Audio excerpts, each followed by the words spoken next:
Hello everyone, I hope you're doing amazing today. In this video we are going over the full value of 3.2 units and 3.2 banners. So let's go over everything in this update when it comes to units. So basically how this will go is I will give you my thoughts and give you the best tips for who should you pull depending on your situation. So this will be both helpful to veteran players as well as the new players, so you can get the most value out of it. So yeah, let's start with the first banner, which will be SIGRIKA. So the SIGRIKA is right here. She's a new character, and what I have to say about this character is that she's a very powerful DPS. The way you can actually reach that DPS is very simple. You need QIUYUAN, and so this is what I will say about SIGRIKA. So without QIUYUAN, what are other teams that you can make? She's another DPS, so her value is like not really the highest, because another DPS is not really like huge value. Depending on if you have like built rosters, she's like easily skippable. For me, who has a lot of units, for me she's a skippable. But let's say if you're a newer player, what are the other teams she has that can actually viably work? There's another team she can use is with Chakona, right? Chakona with Yuno, Chakona with QIUYUAN. So that's another team comp she can make. Another thing she can do is have someone like Trolova, right? Trolova will do some echo skill damage off field, and SIGRIKA will do her own damage, and there you're good to go. If you have LYNAE on your account, she's universal sub DPS, she will buff SIGRIKA very well. But SIGRIKA revolves around the team casting echo skills. And QIUYUAN and Cantarella are the only ones who can actually cast up to 4 of them. And what that actually means, Cantarella is a Havoc support unit. So she doesn't really pair with the arrow unit like SIGRIKA, but QIUYUAN does. And QIUYUAN is the only sub DPS who can actually meaningfully buff SIGRIKA besides LYNAE, but we'll talk about LYNAE later. So SIGRIKA's value when it comes to teams is very limited, because not many units can buff her, and any other alternatives like Chakona are also premium units, and so not really good value in my opinion. So SIGRIKA heavily depends on whether or not you have QIUYUAN or not. If you have QIUYUAN, sure, she's a decent pool, but she's only a higher level pool if QIUYUAN is alone on your account and has nothing to buff. So with Chakona, the problem why Chakona is not a good option is because she's tied to someone like Kartatia. Kartatia kind of heavily needs Chakona to work. If you have Kartatia, then you don't really want to use Chakona on any other team besides Kartatia, right? And Kartatia, in my opinion, can potentially be even stronger than SIGRIKA. So I would say if you have already a powerful arrow team like Kartatia, Chakona, SIGRIKA is easy skip. So that's another thing to keep in mind. SIGRIKA is definitely among the top DPSs, not really on level of Amit, but closer to someone like Luke Herson. But she does a lot of damage if you build her to the max and if you have QIUYUAN with the Shorekeeper. So I would say that's cool. She can do damage and that's fine, but that's not really something new that she brings to the table, and so yeah. With that being in mind, her team options are not really budget friendly. But let's see, what if you have QIUYUAN? Is her weapon a must pull? Let's talk about this. Her weapon basically says casting intro skill or echo skill grants 32% echo skill damage amplification, which is fine, but she's the only unit in the game, only gauntlet user who can actually use this. When dealing echo skill damage, which can easily be done by anyone, arrow damage ignores 10% of target's defense for 6 seconds. This can only be used on one unit, and that is Janshin. But the thing is, you should not be using Janshin. You should not be using Janshin, therefore, honestly, this is a gauntlet, and honestly, Yuno might be able to use this, kinda, but yeah, ignoring 10% defense is not like crazy, so yeah, like Yuno can slightly use this effect, but this effect can only be used by Echo. Like only one who can benefit from this is like the Echo DPS. But yeah, there's no one except SIGRIKA who can use this to full potential, so I would say not really worth it. unless you have SIGRIKA. But even with SIGRIKA, what are the other options that you can have? The one in front of my face is basically the gauntlet called Pulsation Bracer. At the max level, you get a high base attack as well as the good critical rate. Rank 1, which is the first copy of the weapon, gives 12% attack, and this basic attack damage doesn't really benefit SIGRIKA much, because SIGRIKA again is doing a lot of echo skill damage, but I don't really think she does any other damage type, right? This is arrow damage, and yeah, considered echo skill already. Echo skill damage, boom boom, echo skill damage, more echo skill damage, right? Heavy attack into the, yeah, this is considered echo skill, yeah. Echo skill and liberation is echo skill damage, yeah. And this one is just arrow damage, but it is what it is. So yeah, SIGRIKA does echo skill damage almost completely. 100% of her rotation is obviously echo skill damage. Therefore, I'm gonna be honest, she's not really a valuable pool. Unless you have QIUYUAN and no one else. And to make that more clear why QIUYUAN, how easy is to actually not be in position when QIUYUAN is your only is your character that is useless, is because there's actually a lot of good options with QIUYUAN. So yeah, that would be for SIGRIKA. She depends on QIUYUAN mostly, but not completely. But again, QIUYUAN is like kinda the only real teammate, in my opinion, besides Chacona. But again, if you have Chacona, probably Katatia is there, and she doesn't agree sharing the teammates, especially because of the modes like Double Pump Matrix, where you need up to 4 teams, and probably up to 6. So with that being said, SIGRIKA is okay, but not really something I would recommend. QIUYUAN, let's go to him and let's see how good he is. So QIUYUAN is very good unit, in my opinion, and depends on what units you have on your account already. So let's go over his kit. Auto skill, 50% echo skill damage amplification to the next resonator. Okay, that's good. Let's go for the 40 circuit. I already know what he does, that's why I'm going. I know exactly where those buffs are. This one, 40 circuit buff, the entire team, nearby active resonators, get 30% echo skill damage bonus for 30 seconds. The entire team. So this for the next unit and this for the next unit, basically entire team, but for the next unit, plus liberation, 30 seconds duration of the entire active resonators in team buffing, up to 30% critical damage increase for entire team. Basically, how you get this maximum 30% is by having 15% extra on top of the 50% critical rate. That's easy to achieve. You only need the 65% critical rate, which is very easy to achieve, especially with if you have a standard sword.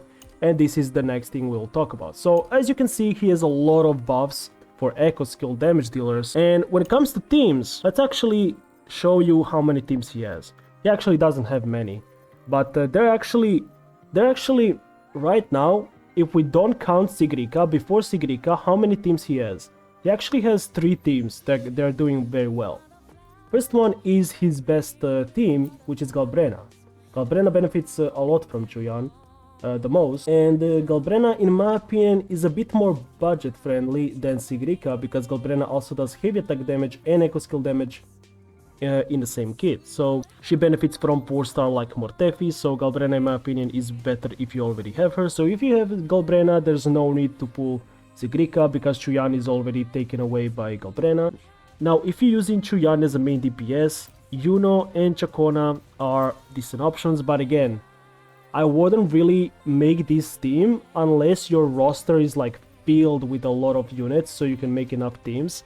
Unless you're playing in Tower of Adversity, you should never play QIUYUAN, Yuno and Chacona in the same team in Double Pump Matrix, because Yuno has her own separate team. QIUYUAN can go to another DPS that has nothing to do with Yuno, and Chacona can go to Katatia. So you can make 3 teams instead of the one team that it's like not really that strong. It's like good, but it's not that strong to the point where you will run this over anything else. So it's like triple sub DPS combined, and they're like doing decent damage, but it's like they can make like 3 separate teams that can actually stand on their own and do a lot more a lot better performance. So yeah, Galbrena is one of them. I would say very good unit for QIUYUAN, probably the best. Frolova is another one, because she benefits a lot from echo skill damage buffs, and yeah. And QIUYUAN triggering echo skill casts multiple times benefits Frolova and increases the amount of enhanced attacks she does off field, so that's even more DPS increase. So yeah, Frolova, Galbrena are the best receivers from QIUYUAN. So let's say you don't have QIUYUAN and SIGRIKA. SIGRIKA is not a pull, right? So you don't have QIUYUAN, skip SIGRIKA unless you really want her, but yeah. You have Galbrena or you have Frolova, then QIUYUAN is a very valuable pull, because if you have get QIUYUAN, now your Galbrena hits like a truck, your Frolova hits like a blending machine. It's like if you play Whimpering Waste with Frolova and QIUYUAN, I actually feel bad for those echoes in Whimpering Waste because they're about to get shredded. So yeah, Galbrena in Tower of Adversity just shreds with QIUYUAN. She also does a lot of grouping and AoE, so she's also good with Whimpering Waste. So Galbrena or Frolova, if you have any of those, you are already qualified to pull this unit and get a lot of value. Now, if you don't have Galbrena, you don't have Frolova, and you don't already have SIGRIKA, I mean already, she's a new unit, but you get what I'm saying. If you don't have any of these and you kind of want to skip SIGRIKA, the answer is obviously skip QIUYUAN, because he will not really do anything on your account as long as you, like, you know, don't have Frolova, Galbrena or SIGRIKA. So that's basically QIUYUAN's value. If you have echo skill DPS, he's high value. If you don't, he's almost no value. However, his weapon is a very good value. Now, he has multiple weapon choices. First one, he's his own, right? Emerald of Sentence. This Emerald Genesis, actually, let me go to the banner. Let's go over the budget version, budget weapon for QIUYUAN, which is the Emerald of Genesis, the standard sword, which I would say is the best choice if you wanna save as much pulls as possible, if you want a budget. High base attack, high crit rate, and energy regen, 12.8%, which is very good for sub DPSs who want like up to 130%. ER is very recommended for sub DPS, so they can actually have smooth rotation, so you don't actually have to, like, you know, keep them on field for too long. There should be only 10 seconds is like maximum amount of time you need to take for your sub DPS, so your rotation can be like 30 seconds mark. This is very good weapon, decent damage increase for him, and very good for his rotation. He will do decent damage and he will still like do all of his buffs, so yeah, no need for his weapon, but his weapon is more valuable than SIGRIKA's signature, and that's because of the things that follows. So the high base attack and critical rate, just like the Emerald Genesis, but unlike Emerald, this one gets gives more benefit to some free units or budget units that you can have on your roster that can be paired with some other units on the roster. What I mean by this? Attacking is increased by 12%, casting Echo skill within 10 seconds, which any resonator in the game can do. After casting intro skill or basic attack, grants 1 stack of bamboo cleaver. So, this gives you 30% heavy attack damage bonus. The sword users that can actually use this, that do heavy attack damage, are Dungeon and Havoc Rover that can actually take advantage of this buff. Dungeon the most, but Havoc Rover if you like loop heavy attacks who actually do very decent damage. So if you pair him with Frolova, which also buffs heavy attacks even more and Havoc damage, you can also benefit a lot on Havoc Rover. But that's not the main reason why this weapon is good, which might be surprising. But the next thing that I will mention is why this weapon is very good and good value if you want to pick another weapon. You can like throw like 10, 20 or 30 pulls and get this weapon if you get lucky. If you're not, it's whatever, not needed, but it's a very useful. Casting Echo skill at the okay, not this one. Casting intro skill in the first place, like at all, like completely general, grants 20% Echo skill damage bonus to all resonators in the team for 30 seconds. Basically anyone besides Frolova, Galbrena and SIGRIKA in a game will only get this buff on their Echo skills. Their Echo skill that they cast, that Echo will deal 20% more damage. But if you're playing Dungeon and Havoc Rover, which are both very good choices, very good partners in Frolova team, they can benefit from this buff heavy attack damage bonus, but Frolova can also benefit from 20% echo skill damage bonus, her off-field damage, which is very, very good. This basically means that Frolova deals 20% more damage bonus, which is very good for scaling higher on her off-field damage. So this is very good weapon to have on Danjin or Havoc Rover, and also of course on QIUYUAN. So there's like two free options basically that can actually really utilize this weapon on a meta level, and there's QIUYUAN, who's like the best user of this weapon because he benefits a lot. He actually gets 60% damage increase from the weapon, right? Stack up to 2 times. Okay, at the max stacks, yeah, it does not reset, yeah. So basically you get 60%. You get 2 stacks of these, so 60% heavy damage bonus, echo skill damage increase to Frolova, and so yeah, he does a lot of damage. Frolova does a lot of damage, and you're happy. So yeah, this weapon is kind of valuable. Yeah, QIUYUAN has a free-to-play option, the Emerald of Genesis, as I said before. So yeah, definitely amazing value for a sub DPS. So I'm gonna be honest, if you need a QIUYUAN on your account, he's very good. But if you don't have any echo skill oriented damage dealer, then QIUYUAN is easy skip, as well as SIGRIKA if you don't have QIUYUAN already. Otherwise this will be too expensive to get both. So yeah, that's for phase 1. Let's go to the phase 2, and phase 2 is LYNAE, ZANI and PHEOBE. Let's go with PHEOBE and ZANI first so we can get them out of the way. So for PHEOBE, I would say straightforward. She has 2 modes. First one is Absolution, second one is Confession. Absolution 1 is for DPS, and her best DPS team is kinda with Spectre Rover and LYNAE. But LYNAE is way better on any other team, so yeah, not really that good. And she's kinda on the level of Carlotta, who also like kinda falls off when it comes to like meta. So yeah, she still clears very comfortably, but again, not really too many team options. And if you have your Aero Rover or Havoc Rover already on one team, then PHEOBE will not have a teammate as a DPS. So that's one thing. Her value is very low.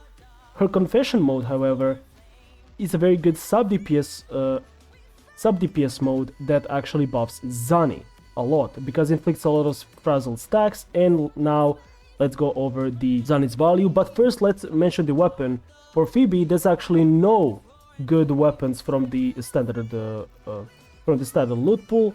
You can only equip the variation, maybe this one kinda, but yeah, whatever. Like her sub DPS doesn't really do any damage, her Confession mode. So I would say yeah, you can equip almost anything in Moonlight Cloud and she could work perfectly. Her signature is only needed if you play her as a main DPS. So yeah, if you play her as a main DPS, she's kind of less budget than ZANI.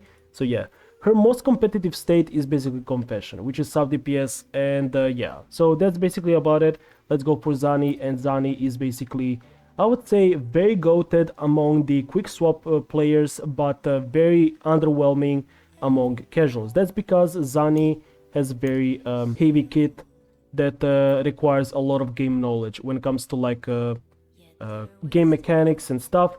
So she actually has a budget option. This gauntlet right here that I mentioned for SIGRIKA also works on ZANI perfectly. So that's one budget weapon, very, very good.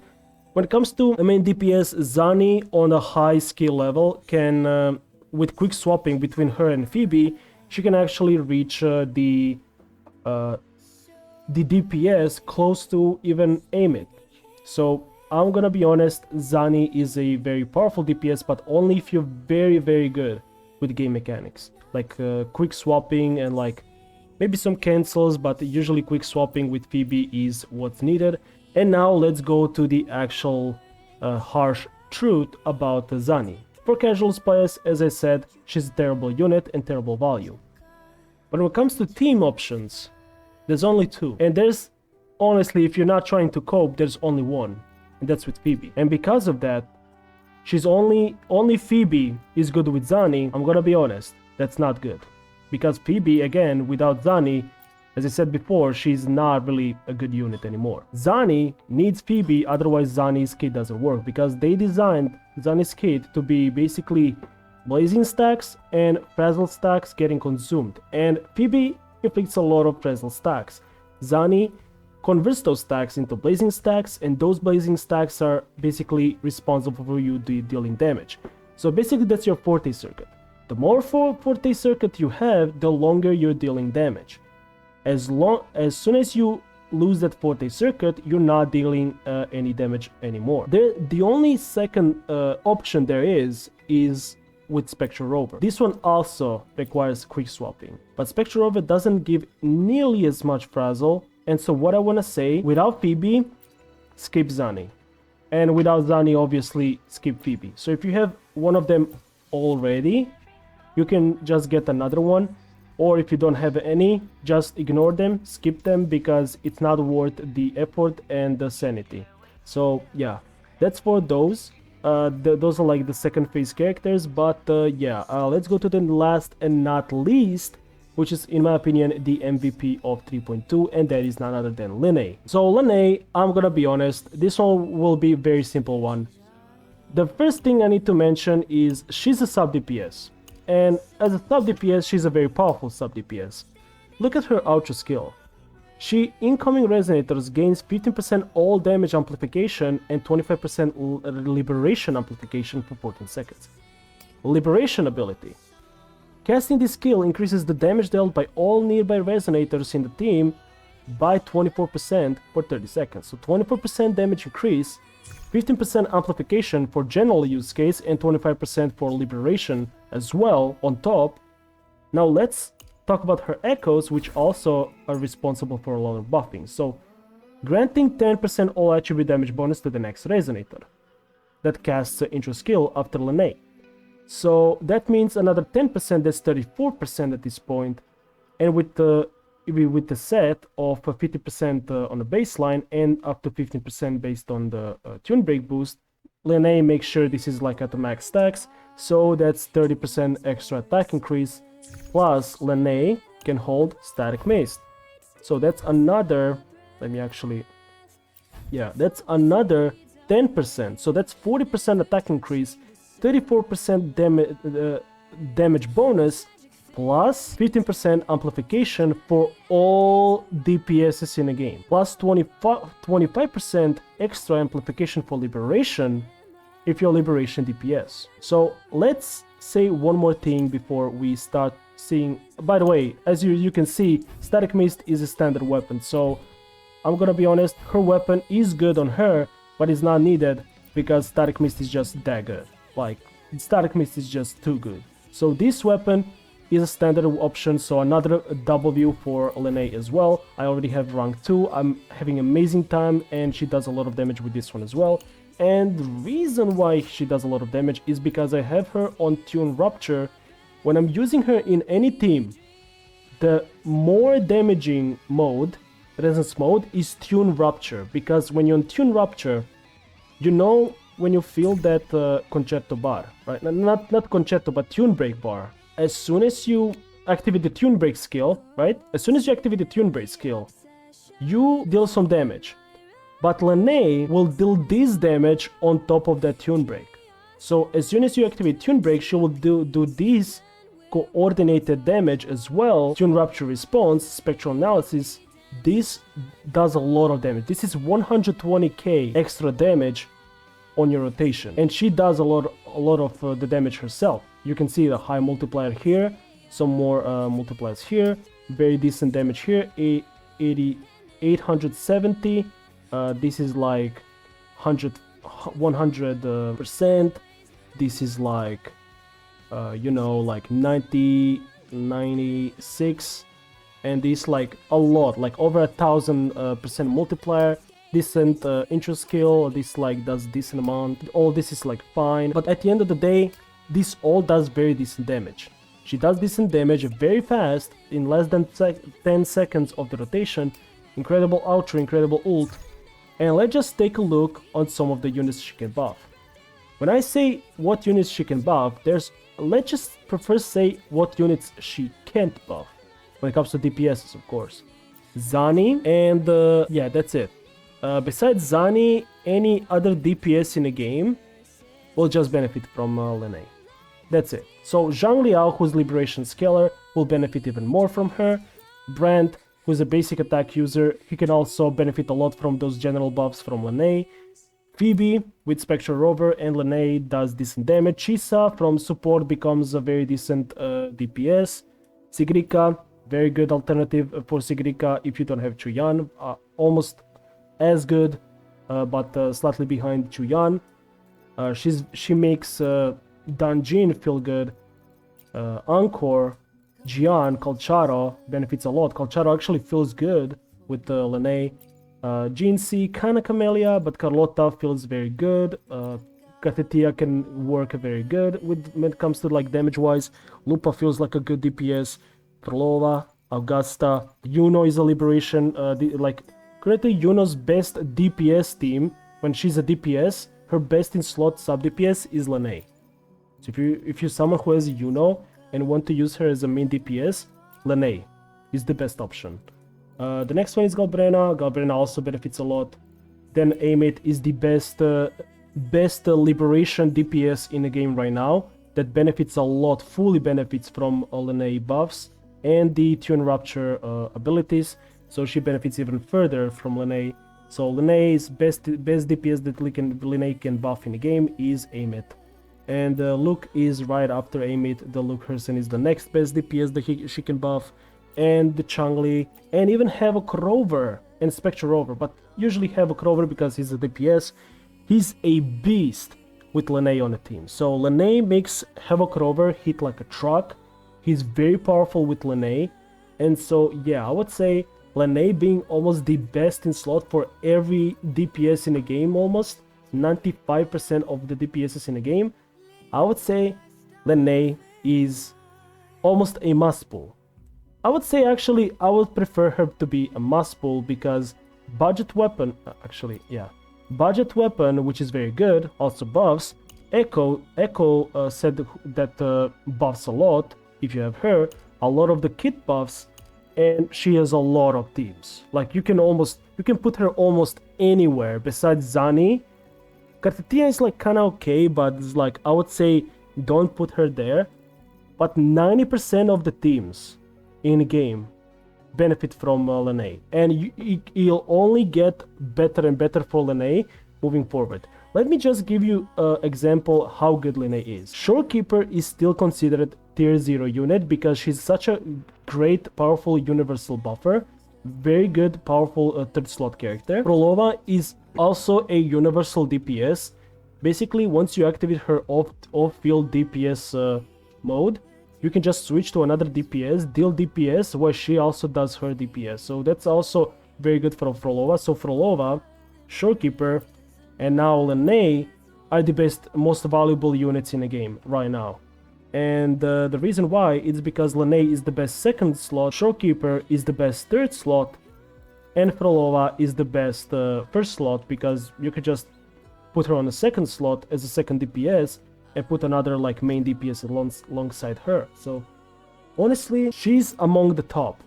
I would say if you're a new player, thank God that you can actually pull LYNAE in 3.2 already, because your account, any new account with LYNAE now will set up a strong foundation. And so any future DPS in 3.x that has anything to do with tune mechanic will benefit the most from LYNAE. No one else. And so Morny and LYNAE, but LYNAE is now on a banner in phase 2. LYNAE is the must pull. The only valuable pull in 3.2 is LYNAE. The second one is kinda QIUYUAN if you have SIGRIKA, Frolova or Galbrena, but I would say LYNAE is the number one choice in 3.2. So any free-to-play player, any like new player, any veteran player then wants to upgrade their roster to like next level, LYNAE is your option. The best sub DPS, you can slot her anywhere. I don't have to say anything else. I think I said enough. So with that being in mind, yeah, I will basically leave you here. I think that's basically the best option you can make this update. I think LYNAE is the best option. So yeah, as you can see, I have to farm the flowers for QIUYUAN, so I'll end this video from here. So basically, let me know in the comment section below What do you think about this guide? Was it helpful? Did it help you decide who should you pull or not pull? And do you have LYNAE? Will you pull LYNAE? Are you saving for Hiyuki, Lucilla, Danea, or whatever her name is? And yeah, let me know in the comment section below your opinion about this new update, and see you in the next video. Peace out.